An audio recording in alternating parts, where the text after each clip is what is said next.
What's the hubbub? Sounds like the usual suspects from the SnyderVerse no hope, all hope rage betas are struggling after a Clayface teaser has been released. It's hard for them to just call it bad and be taken legit, so their route is to say even if it's good, it won't make money. Do you guys ever care about movies being good? I guess maybe not, as you give Batman vs. Superman the strangest pass of being a bad film, because it's not Zack's fault.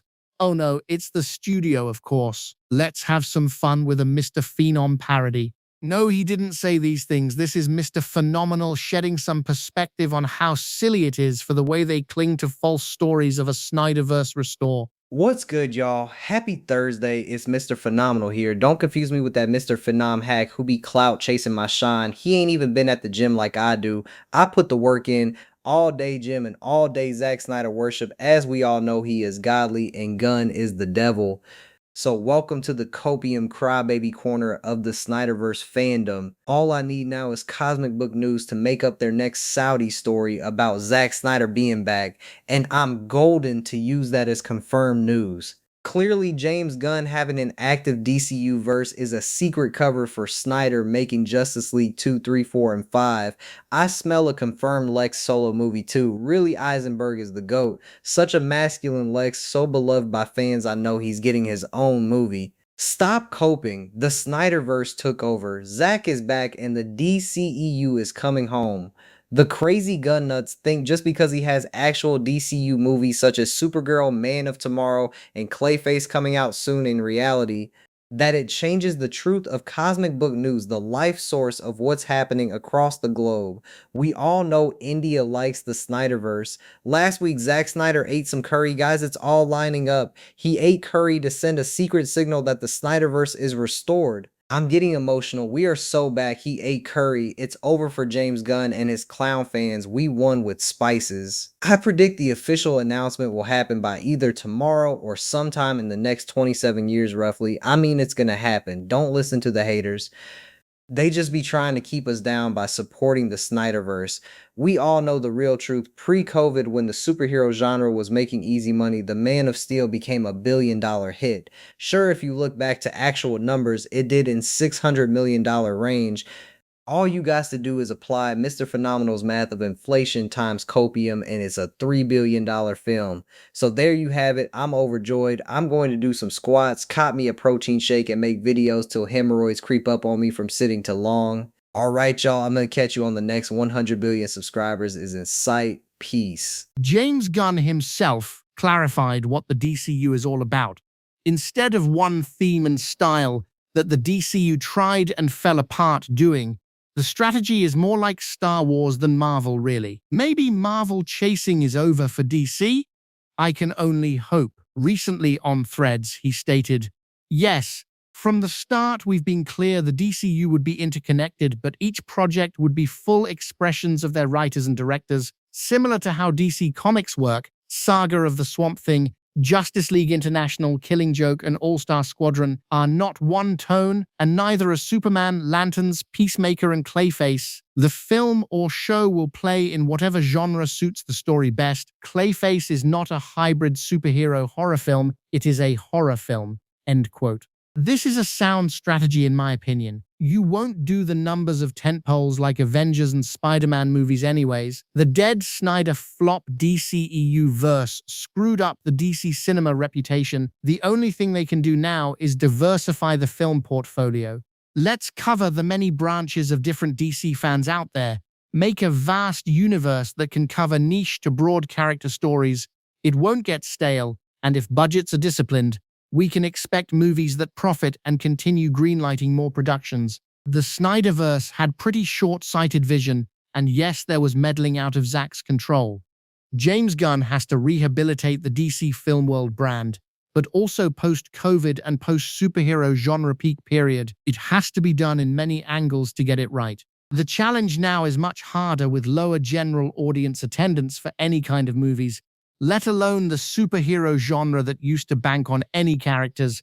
But now the big box office movies tend to be limited to tentpoles that had years of franchise success.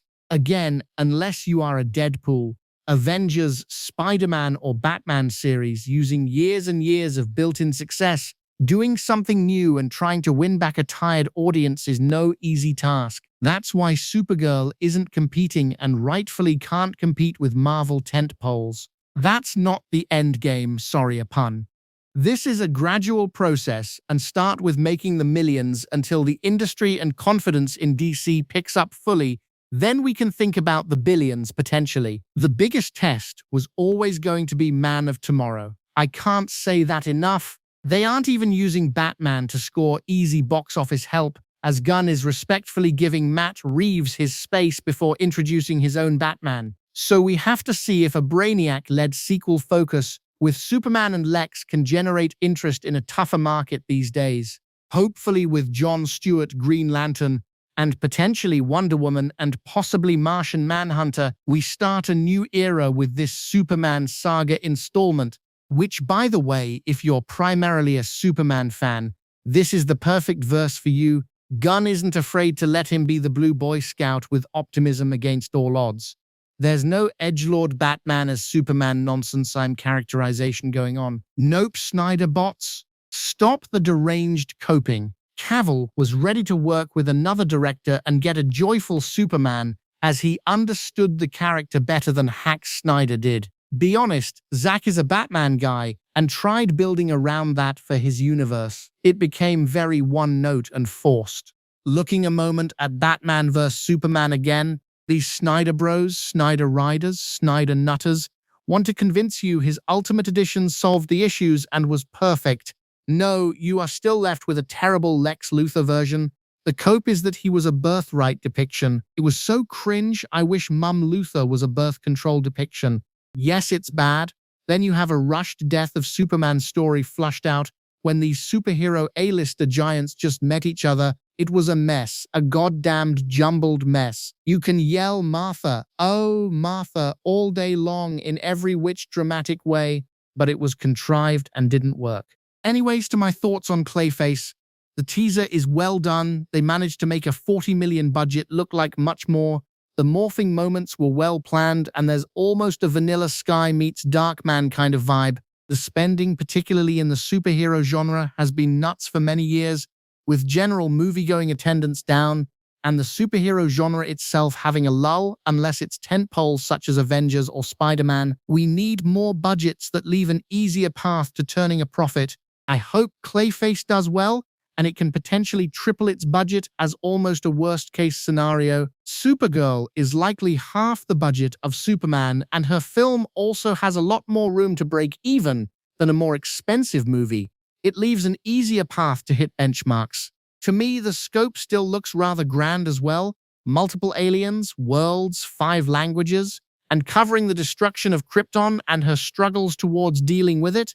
I like them reining in the spending some. So what did you guys think of the Clayface trailer? Let me know in the comments below. What did you think of Mr. Phenomenal, the cheeky parody? All in fun, and these Snyder bros really need a bit of perspective. Spider-Man went from Raimi to Webb and then Watts. Fans accepted the next vision up, the next Spider-Man actors too. When Garfield was out, they didn't harass and threaten the studio. They accepted his time and then gave Holland a chance. So I'll close with, no SnyderVerse, no problem. Wallets open for the active DCU hubbub homies. Look up not back because it's Gunn's time. The DCU Snyder flop verse was flushed.